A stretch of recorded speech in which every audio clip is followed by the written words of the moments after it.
You are listening to episode 33 of Radio Free Innsmouth. This week we will be discussing Italian black metal, or some shit, I guess. That is a very nice guitar tone.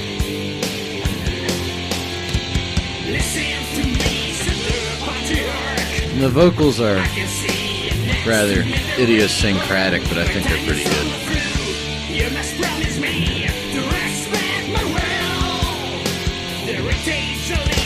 Gonna get some nice keyboards in a second here.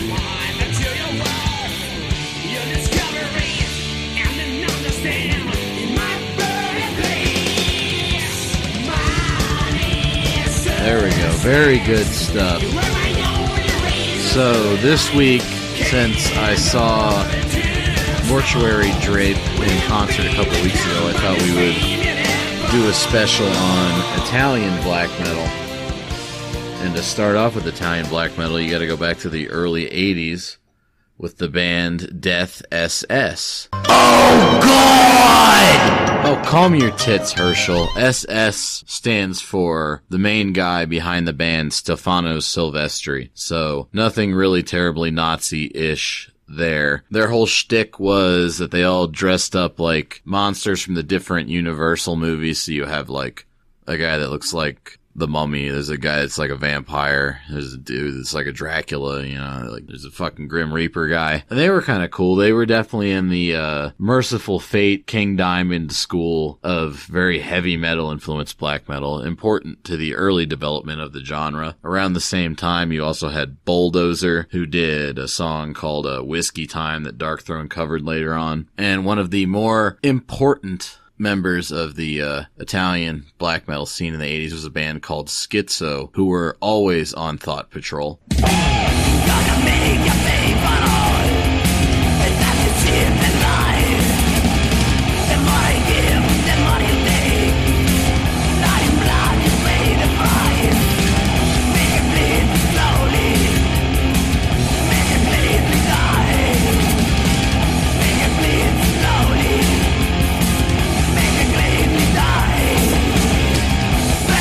So yeah, that was off their 1989 full-length called Mainframe Collapse. That song was charmingly entitled Make Her Bleed Slowly.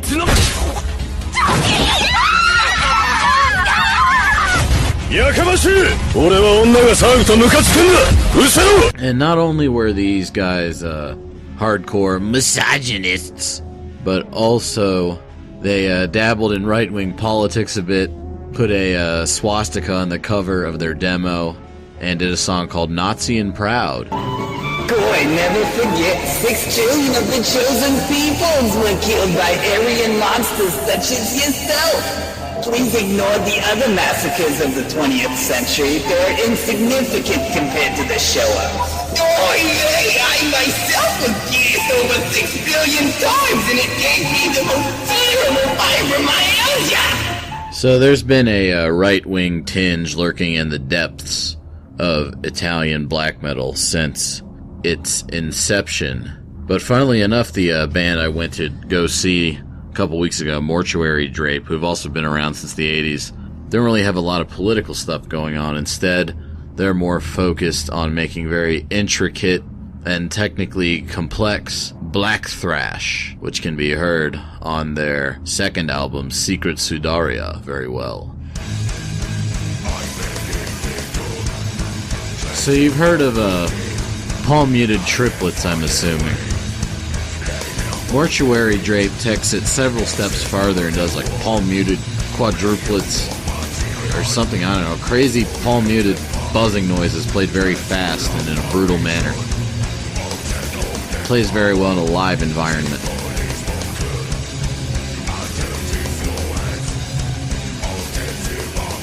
And then here's a thrash break.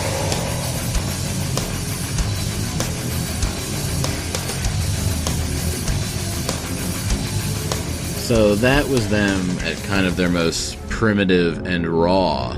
But on their third album, which is called Tolling 13 Nell, they decided to add another bassist, so they have 2 bassists and 2 guitarists, all doing kind of wacky counterpoint with a very occult atmosphere. The Italian black metal scene tends to be very underrated in comparison to the Nordic stuff and the Greek stuff, but I think that Mortuary Drape in particular offers a very unique take on the black metal milieu in general, and it's on this Tolling 13 Nell album that they provide their strongest statement to that effect.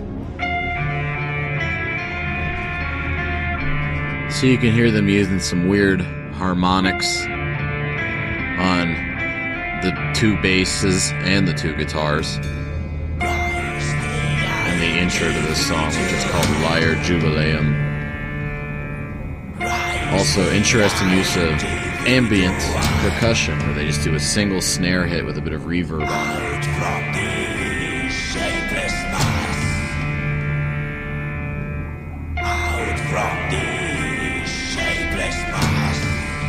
Not too much sounds like this. Actually, nothing does, except for Mortuary Drape. And then we're back into some thrash with a very bizarre atmosphere. And you got that double bass, not double bass drums, actual 2 bass guitars playing at the same time, giving you that weird sound.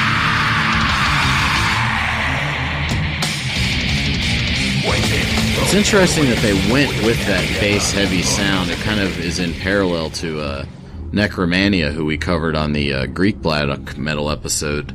Necromania, of course, didn't actually use guitars. They just used a regular bass guitar and an 8-string bass guitar. And then you have Mortuary Drape, also from the Mediterranean, now using 2 bass guitars instead of using a normal heavy metal lineup. Mortuary Drape were a band of the late 80s through the late 90s. Then they kind of went away for a while, but now they're back. They're actually currently touring the US. I would highly suggest you go and see them if they're coming by you.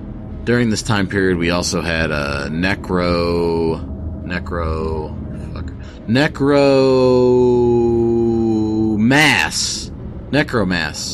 who were active in the early 90s. They were kind of a melodic black metal thing, sort of like Italy's take on the dissection sound. The reason I got confused is because there was also an 80s Italian black thrash band called Necrodeath that were also very good.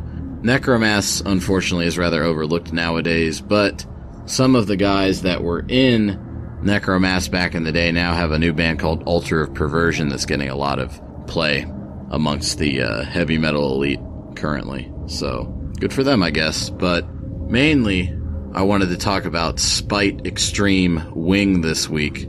So like I said, Mortuary Drape are non-political. Spite Extreme Wing are the complete fucking opposite of that. They're all about the Evola. They're all about Mussolini and fascism and all kinds of good stuff.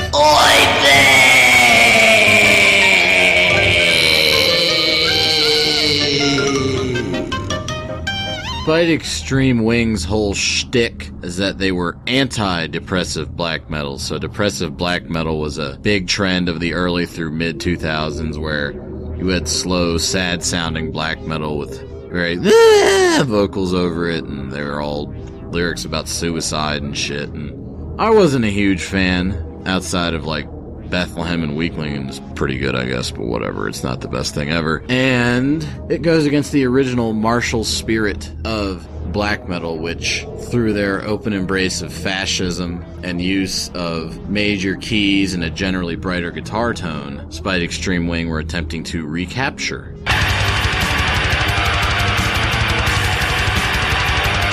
So, this intro riff is almost like a more enlightened version of Marduk. You got that heavy melodic bass presence, but the riffs aren't as stereotypically evil or simplistic as what you might hear in a Marduk album. But this riff is actually setting up a recurring motif for the rest of the song.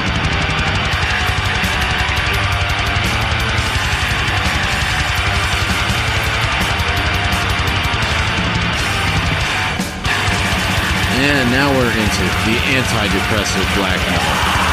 It's fast, it's prideful, it's full of triumph and general bellicosity. And I listen to it at the gym a lot.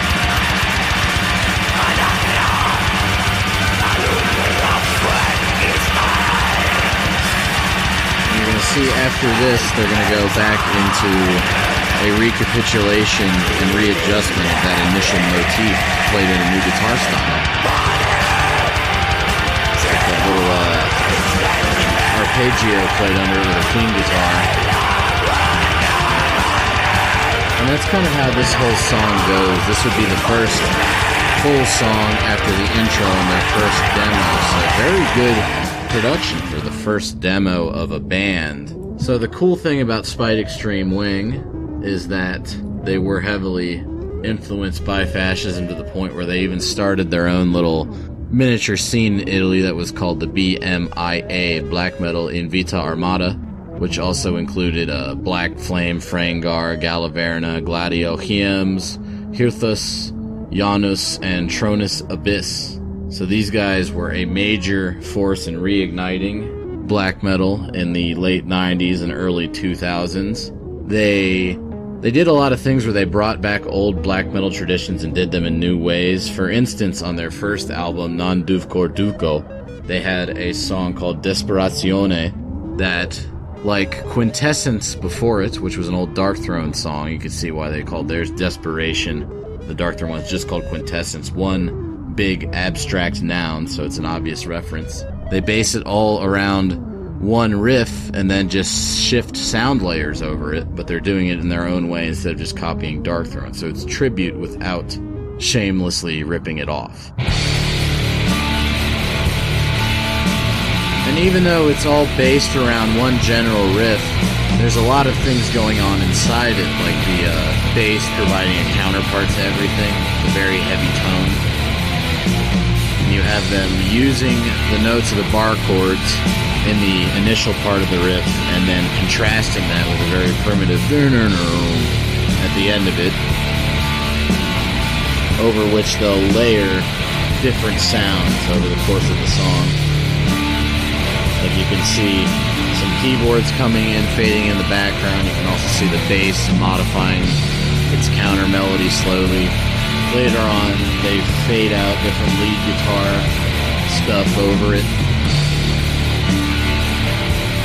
So overall, great track from a great album, but the best album they ever did was their final album. And the cool thing about this was it was definitely intended to be a final album. They just called it Ultra. And the songs don't even have titles. They're just different Roman numerals.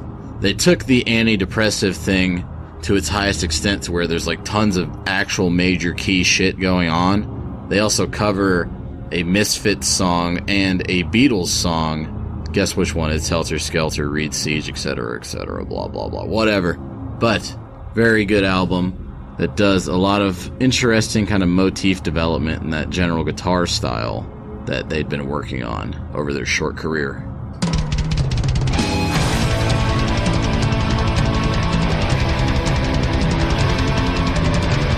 So how about that for inventive guitar playing? Using that forced harmonic as a component in the melody, that little thing they did there. At least I found it interesting. But you can hear there's a main guitar melody, and then there's another counter melody that's kind of dancing around it. Very energetic drumming. Sets the tone for the whole album. So, a well-crafted send-off. And it makes sense that these guys will continue to have a major impact on Italian black metal even after they vanish.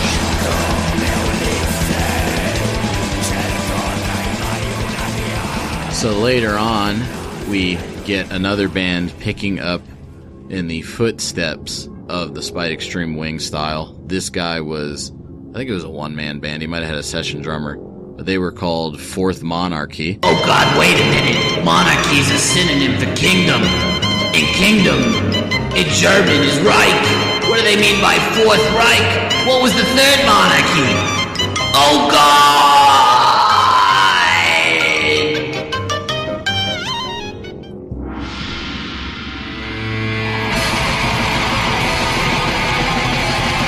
So hopefully you can already hear that Spite Extreme influence coming on pretty strong. So the cool thing about these guys is they took up that fast tremolo style and they've enriched it with thrash metal technique that isn't played in a thrash metal manner. So here you can hear them palm muting, but they're still doing it in a melodic kind of black metal way as we fade into some epic choirs. I actually found out about these guys from Brett Stevens, who out of the blue, after not reviewing black metal for years, happened to review this album and say, "Hey, go check it out, guy." And I did, and it was good.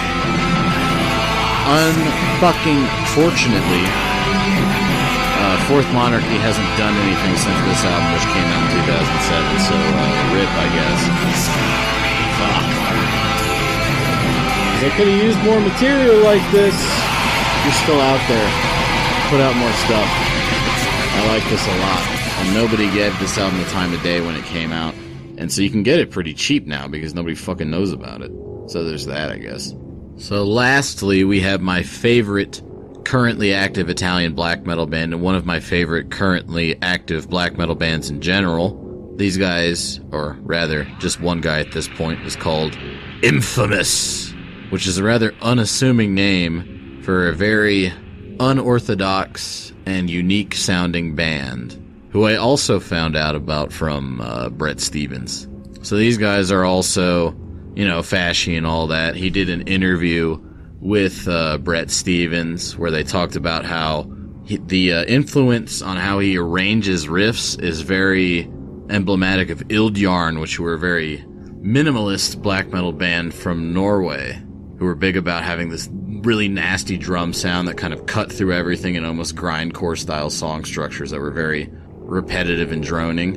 But the melodies themselves, instead of being influenced by Eyyyyyy as well, he takes a lot of influence from Finnish melodic black metal of the early 2000s like Goat Moon and Satanic War Master. Wait a minute. Goat Moon and Satanic War Master? Those bands are Nazis. For Jehovah's sake. Fucking Satanic War Master did a song called My Dreams of 8. As in the number 8. It's about exactly what you would expect. Oh God! And they're combining that with Eyyyyyy. You're gonna get eco-fascism. Oh jeez. Oy vey, shut it down.